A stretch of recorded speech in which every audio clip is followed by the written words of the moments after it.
하나님께서 각 사람에게 그 행한 대로 보응하시되 참고 선을 행하여 영광과 존귀와 썩지 아니함을 구하는 자에게는 영생으로 하시고 오직 당을 지어 진리를 따르지 아니하고 불의를 따르는 자에게는 진노와 분노로 하시리라. 악을 행하는 각 사람의 영에는 환난과 공고가 있으리니 먼저는 유대인에게요 그리고 헬라인에게며 선을 행하는 각 사람에게는 영광과 존귀와 평강이 있으리니 먼저는 유대인에게요 그리고 헬라인에게라. 이는 하나님께서 외모로 사람을 취하지 아니하심이라. 아멘. 성도 여러분, 오늘은 9월 마지막 날입니다. 9월 한 달도 하나님의 은혜로 살았고 다가오는 10월도 주의 도우심과 선하신 인도하심이 여러분의 인생 속에 충만하게 드러나기를 주님의 이름으로 부탁을 드립니다. 오늘은 로마 시대 때 로마 교회 성도들이 신앙생활하면서 겪었던 갈등과 고뇌가 매우 컸었습니다. 또 신자로 이 세상에서 살아가야 하는 것의 정체성에 대해 고민이 많았었던 것입니다. 사도 바울은 로마 교회 성도들에게 신자의 정체성과 그들의 현세적인 삶 속에서 당하는 다양한 고뇌들에 대하여 하나님의 심판이 있을 것임을 오늘 본문의 말씀으로 증거합니다.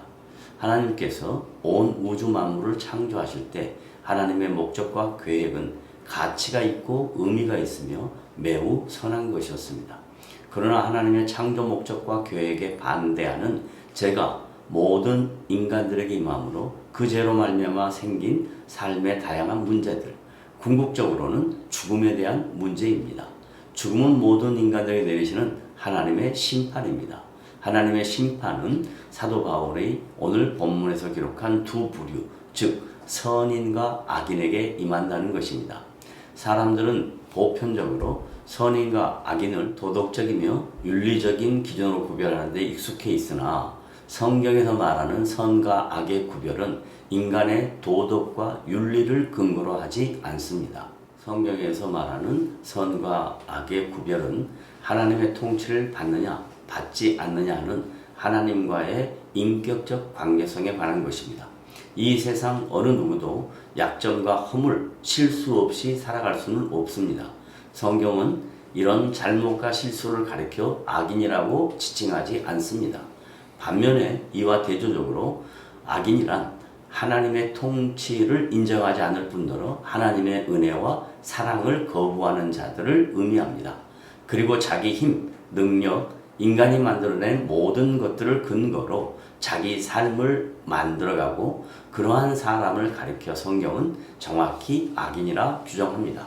사도 바울은 로마 교회 안에 두 부류의 성도들, 즉 이방인의 그리스도인과 유대인 그리스도인들이 성령의 역사하심으로 하나님의 자녀가 되어 함께 신앙생활하면서도 그들이 살아왔던 전통, 관습 등의 행위로 선인과 악인을 구별하는 잘못된 모습을 보고 오늘 본문의 말씀을 가르치고 있는 것입니다. 반면에 하나님의 통치를 받지 아니하는 악인들의 심판은 영원한 진노와 하나님의 분노뿐인 것입니다. 이 세상에 살면서 아무리 도덕적으로 윤리적으로 살고 선한 일을 많이 해도 하나님의 통치를 인정하지 않는 사람에게는 진노와 분노가 임한다는 것을 깨달아야 합니다. 그리고 하나님의 통치를 받지만 성도들의 삶 속에 허물과 연약함이 있을 수 있는 것에 대해 사도 바울은 로마서 2장 10절에서 선을 행하는 각 사람에게는 영광과 존귀와 평강이 있으리니 라고 말씀합니다. 여기서 말하는 영광과 존귀는 미래적 개념으로 나타나지만 평강은 하나님의 통치를 받고 살아가는 성도들의 실제적인 삶 속에 나타나는 것입니다.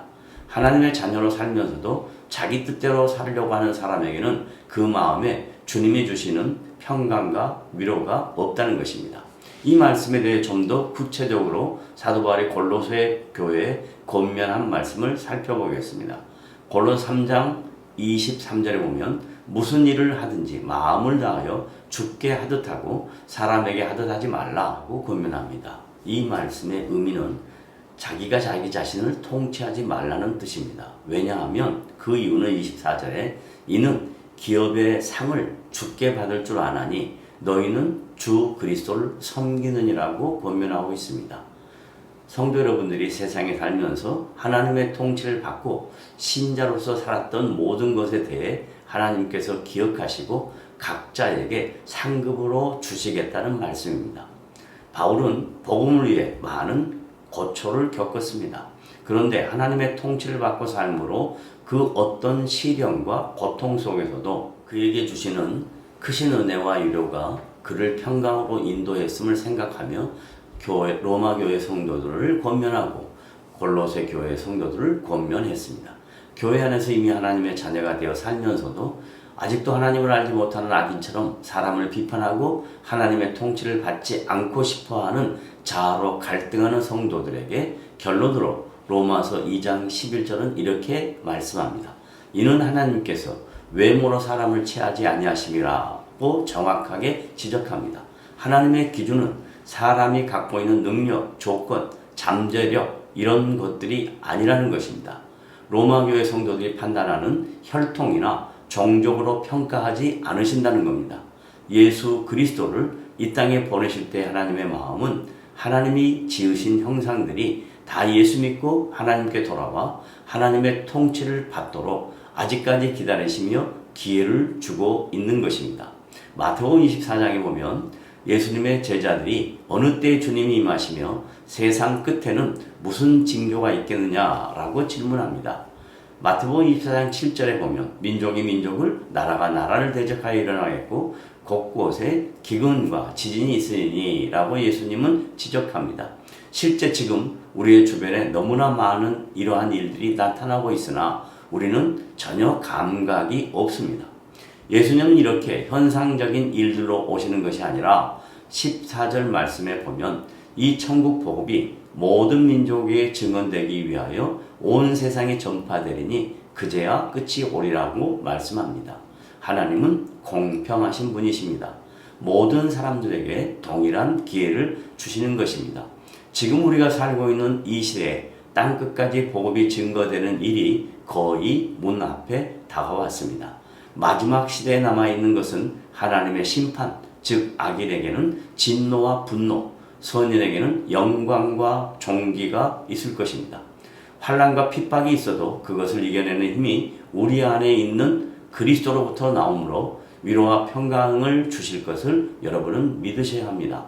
성도 여러분, 우리를 외모로 판단하지 아니하시고 차별 없이 사랑하시는 하나님의 통치를 순수한 마음으로 신뢰하고 의지하여 환경의 지배를 받지 아니하고 하나님께서 주신 평강으로 살아가는 오늘 하루가 되시기를 주님의 이름으로 부탁을 드립니다.